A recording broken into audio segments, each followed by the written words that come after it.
You don't plan to run into someone like that. Not after 2 decades. Not when you've both been quietly hoping the other stayed lost.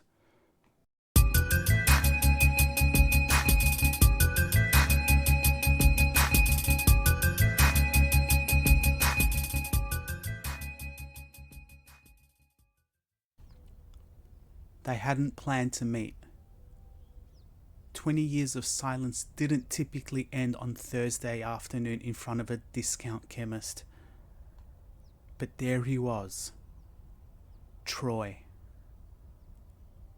Nondescript jacket, track pants with one cuff caught high on the ankle, a plastic bag swinging like a lazy pendulum from his wrist. He looked thinner than he should have been. The kind of thin that came from meals skipped, not gym visits.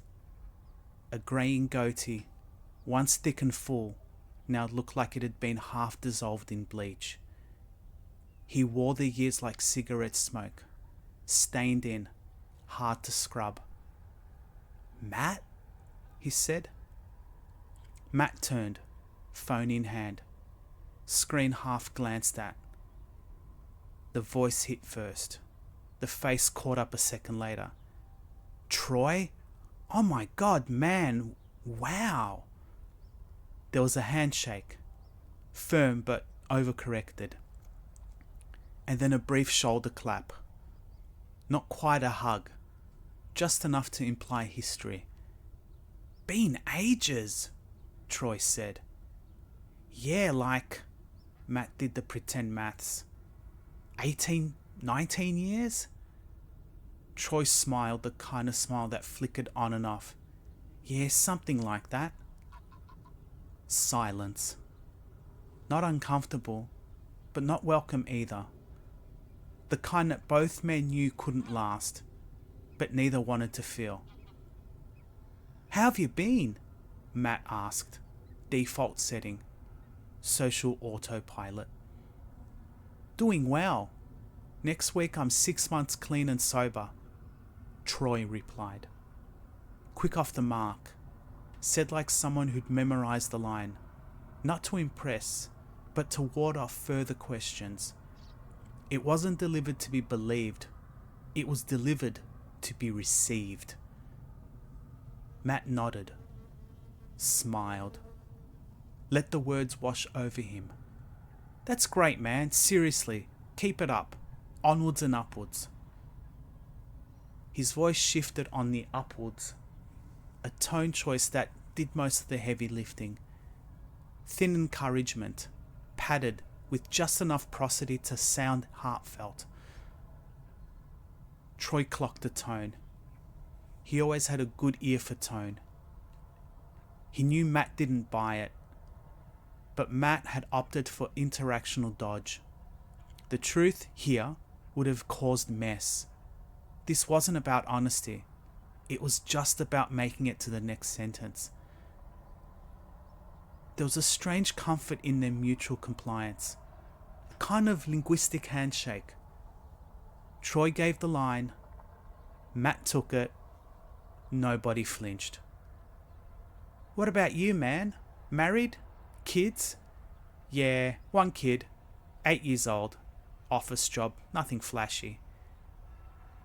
He trimmed the fat.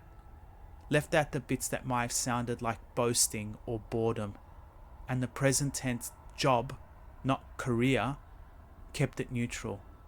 No projection. No threat. "That's good though," Troy said.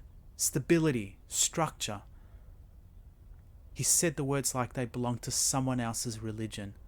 Reverent, but unconvinced. Matt offered a half nod, letting the silence say what didn't need to be said. That Troy's voice had the kind of rhythm people use when they're listing off things they were told were good, but never managed to believe. Troy adjusted the plastic bag on his wrist. It made a noise like guilt trying to leave the room. The conversation shifted into a kind of performative shadow boxing.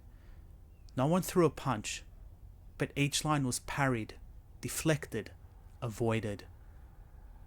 You could almost hear the narrator, somewhere up in the rafters, watching it like a boxing coach with a linguistics textbook in his lap, murmuring, "Watch the clause type here.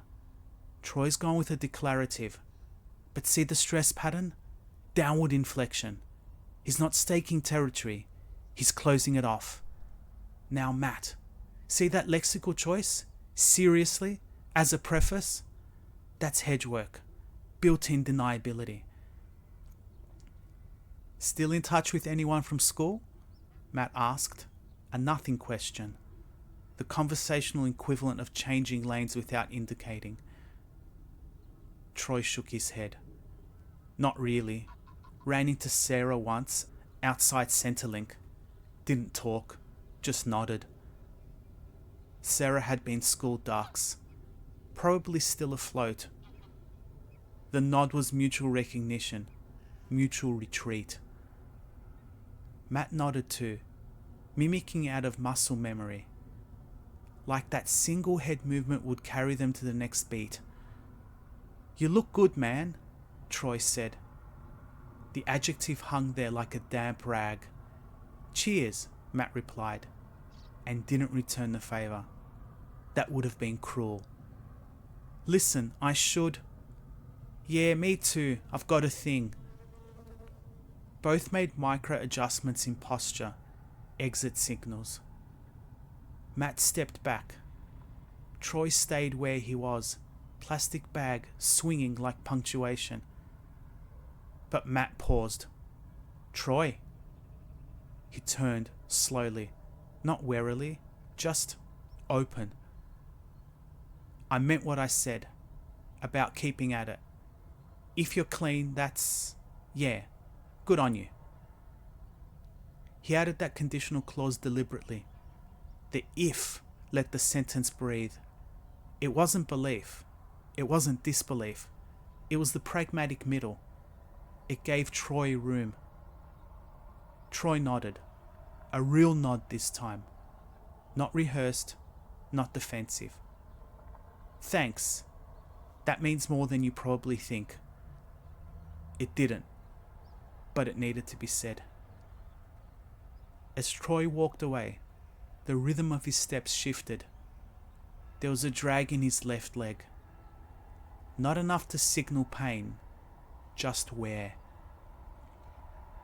Matt stood still, watched him fade into the crowd.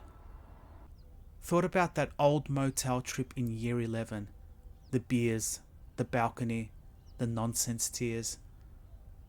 None of it surfaced today. Maybe because it would not have helped. Maybe because it wasn't mutual anymore. He turned back to his car, slid into the seat. The steering wheel felt colder than it should have. He muttered, "Onwards and upwards." Not as a motto, more like a punchline. Language, he thought, is often less about connection than choreography. Just keep your steps in time. Don't fall behind. And maybe no one notices when your foot slips. Troy's last lie wasn't the worst one, but it was the most useful. The kind that bought him time. A tiny pause before the next collapse. Maybe next week it'd be true. Maybe. I'd love to hear what you think. Drop a comment below and let me know your thoughts. If you found this story entertaining, hit that like button and don't forget to explore more content on my channel. See you in the next one.